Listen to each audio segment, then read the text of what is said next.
preguntar y sobre todo repreguntar. ¿Qué hay de esa imagen en mi cielo? Póster Central, periodismo en radio.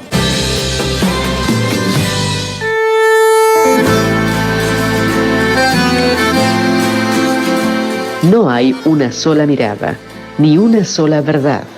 En Póster Central vamos deshojando las margaritas.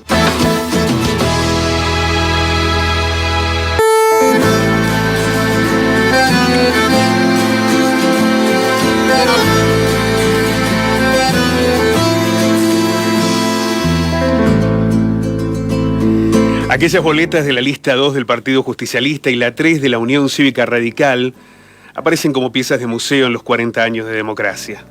Los partidos tradicionales fueron reconvirtiéndose hasta confluir en alianzas de sentido meramente electoral.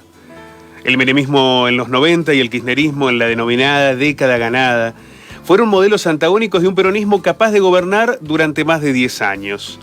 El radicalismo, en cambio, no pudo superar el desenlace del mandato de Raúl Alfonsín, inmerso en la hiperinflación y la entrega anticipada de poder. La experiencia de la alianza encabezada por Fernando de la Rúa detonó en la Plaza de los Muertos por la represión y el hambre. En aquel 2001, el reclamo por el que se vayan todos provocó cambios de nombres y de pieles políticas con un deterioro progresivo de la calidad de vida de una mayoría de los argentinos. La incursión del PRO en el escenario político no logró ser la disrupción del bipartidismo. La fuerza creada por Mauricio Macri consiguió contenerse en el bastión de Capital Federal, pero alcanzó el contexto nacional, aliada a un radicalismo resignado a cumplir un rol de partener. Esta vez, ninguna de las reconversiones de los partidos históricos parece resultar suficiente. Será una elección de 3/3, que derivará en una inédita composición del Congreso Nacional y una compleja disputa de fragmentación política. La necesaria renegociación del asfixiante acuerdo con el Fondo Monetario Internacional, las búsquedas de cambios estructurales, impositivos, laborales o jubilatorios, y hasta la apuesta por dolarizar la economía argentina, necesitan de acuerdos que ningún sector político podría alcanzar sin el aval del otro. La negación de normativas constitucionales elementales, como la preservación de la moneda nacional, no actúan para un sector de la dirigencia y la ciudadanía como un contrasentido a las políticas que emergen de la furia de una motosierra. Ya no se trata solo de un déjà vu de los años de la pizza del champán, donde el país del 1-1 se desmoronaba en sus pies de barro. Es la advertencia por eliminar las castas políticas desde la imposición de una conducción mesiánica, la promesa de un gobierno de unidad encabezado por un dirigente con pasado en la UCD, o el regreso a los acuerdos del macrismo, aunque sin margen al gradualismo. La irrupción de una oferta de ultraderecha fue consecuencia del caos. O como señalaron esta semana dos dirigentes de las fuerzas alguna vez hegemónicas, el resultado de haber gobernado como el orto.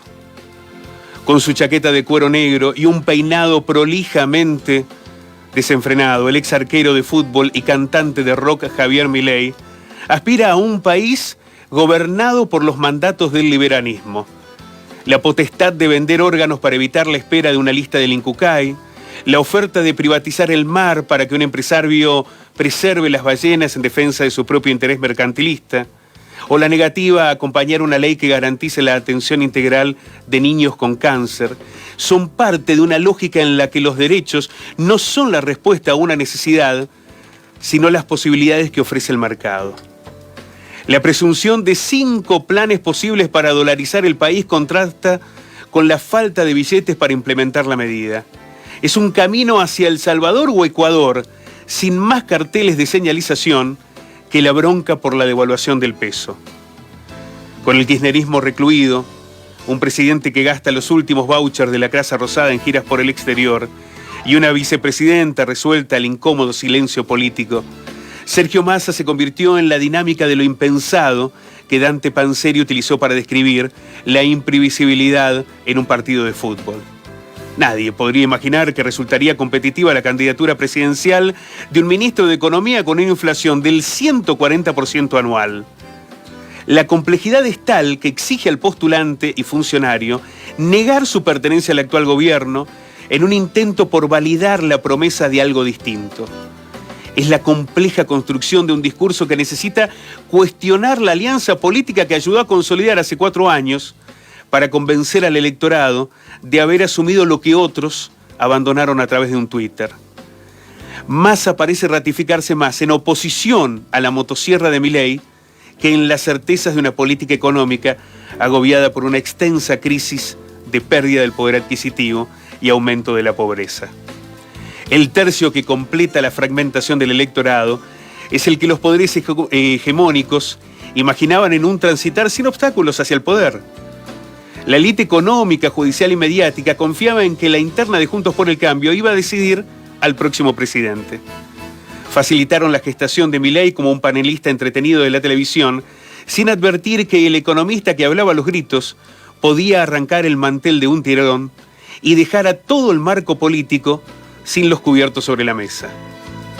Las PASO expusieron a Patricia Bullrich y a Horacio Rodríguez Larreta en un incómodo tercer y cuarto lugar, aunque la sumatoria de la alianza los dispusiera detrás de los libertarios.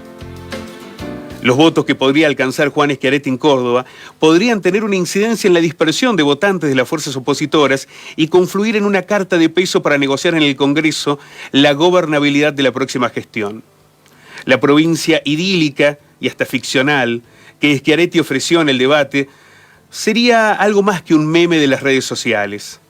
La oferta electoral del cordobesismo busca incrementar su caudal de votos en las generales para negociar con mejores posibilidades acuerdos nacionales. Con la frustración de ese pacto caído con Juntos por el Cambio, se incrementaron las versiones de un acercamiento de gobernabilidad entre el peronismo cordobés y Javier Milei, con quien el gobernador evitó confrontar en sus discursos y declaraciones de campaña.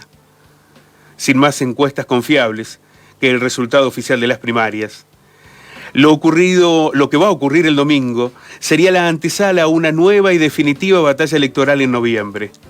El desenlace entre la corrección de un modelo económico que dejó a una mayoría excluida de sus beneficios o la irrupción de un nuevo esquema de poder con el temor de un salto irremediable al vacío.